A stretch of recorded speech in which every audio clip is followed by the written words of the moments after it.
in this video, we're going to talk through two different ways to compare fractions.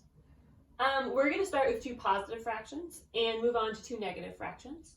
And we're going to be using a number line for our first method because number lines are so good at ordering numbers. They're literally just numbers in an order.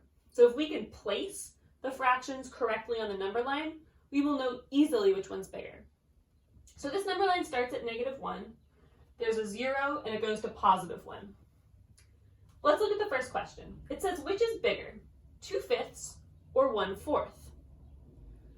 Okay, so to be able to plot those on our number line, we need to add some extra lines. We're going to start with 2/5. So right now we just have 0 and 1. I'm going to add tick marks to show fifths. There's 1/5, there's 2/5, there's 3/5.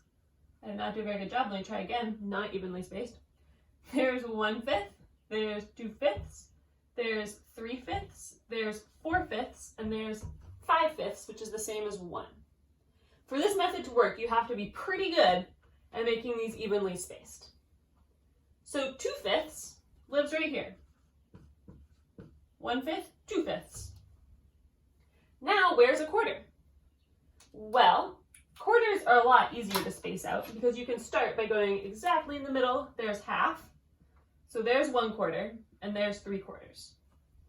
So here's our 1/4.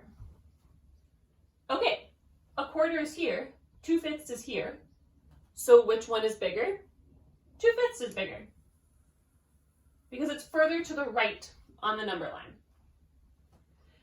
The other way we can do this is by making these two numbers have a common denominator. Then we can just compare them really easily.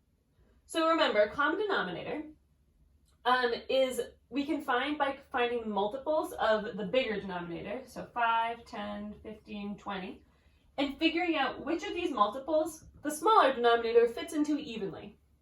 Does 4 fit into 5? No. Does 4 fit into 10? No. Does 4 fit into 15? No. Does 4 fit into 20? Yes. 4 times 5 is 20. Now we need to rewrite these with a denominator of 20. 2/5 is equal to what over 20? Well, 5 times 4 is 20, so 2 times 4 is 8. 2/5 is the same thing as 8/20. Now we do a quarter. A quarter is the same thing as what over 20? As we said over here, 4 times 5 is 20, so 1 times 5 is 5. So a quarter is the same thing as 5/20. What's bigger, 5/20 or 8/20?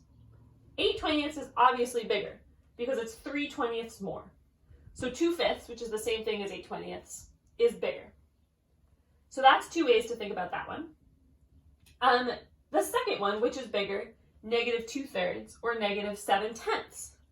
We're going to do it in both ways again. I'll try to go kind of quickly so this video isn't super long. So let's start by plotting -2/3. Well, it's going to be somewhere between 0 and -1.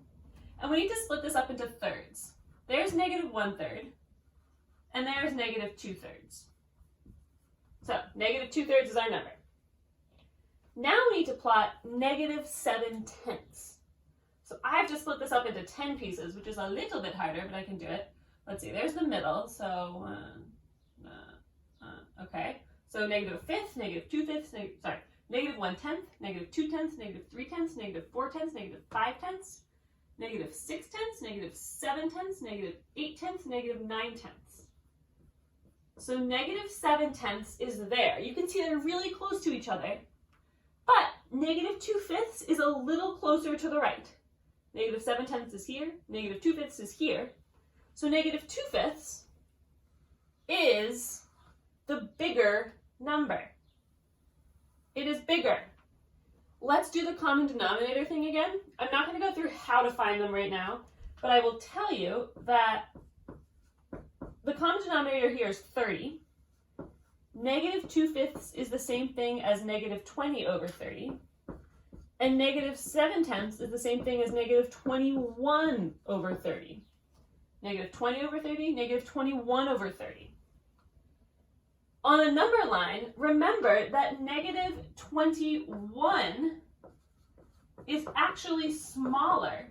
It's closer to the left because negative numbers, it's kind of like flipped in your head, right? The bigger the negative, the further to the left, the smaller the actual number is. So that's why negative 2/3 is bigger, further to the right on a number line. Okay, there are going to be a couple more example videos. So if you want more examples, go there. Otherwise, you may move on to practice.